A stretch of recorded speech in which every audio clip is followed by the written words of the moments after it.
Bonjour à toutes et tous.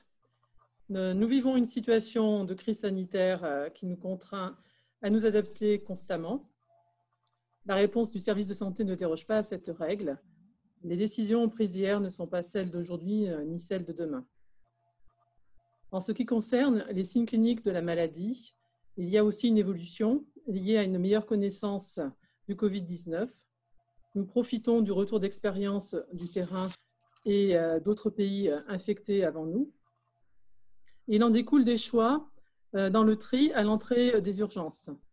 Il y a deux cas de figure qui vont se présenter dans votre prise en charge opérationnelle au quotidien. Vous pouvez avoir des patients, des victimes âgées de moins de 65 ans qui vont vous présenter des signes que vous connaissez tous liés à un syndrome grippal, notamment la toux, la fièvre, les courbatures, les maux de gorge, des maux de tête intenses et éventuellement également des diarrhées. Mais également, il y a des signes nouveaux qui sont la perte du goût, la perte de l'odorat, de manière brutale et sans fièvre. Les autres situations que vous allez rencontrer et qui risquent d'être fréquentes, ce sont les personnes âgées de plus de 65 ans qui, elles, vont avoir des signes cliniques légèrement différents qui peuvent exister aussi chez eux, de la même manière que les plus jeunes. Ce sont des chutes à répétition inhabituelles, un état de confusion, des diarrhées, un changement du comportement chez quelqu'un qui jusqu'à présent allait bien, et également sans fièvre. Une notion qu'il y a une disparition de la fièvre, donc la fièvre seule n'est plus un critère clinique d'entrée dans la filière Covid, il y a d'autres éléments. Bien sûr, vous allez être amené à prendre en charge également des victimes avec des détresses respiratoires, principalement chez les sujets âgés et fragilisés. Sur le plan opérationnel, il faut vraiment appliquer les consignes de la note d'information opérationnelle concernant le port des EPI.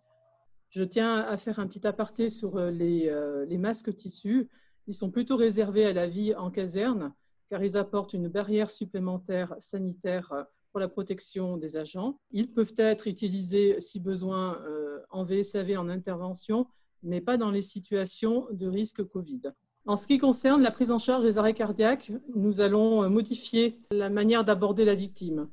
Pour cela, nous avons fait passer une note qui est consultable sur l'espace collaboratif des formateurs.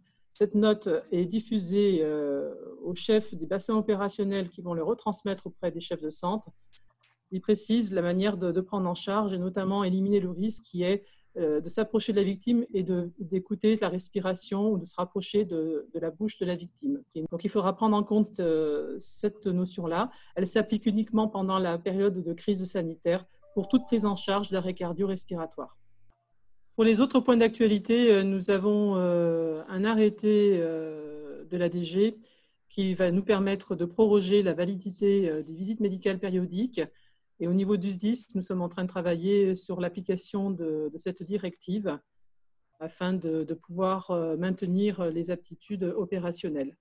Je précise que pour ce qui est des visites médicales poids lourds, nous maintenons encore cette activité et il faut prendre contact avec le service de santé pour nous organiser. Ce sont des visites ponctuelles à la demande des agents. Le service de santé est à vos côtés. N'hésitez pas à prendre contact avec nous en cas de difficulté. Merci à vous tous.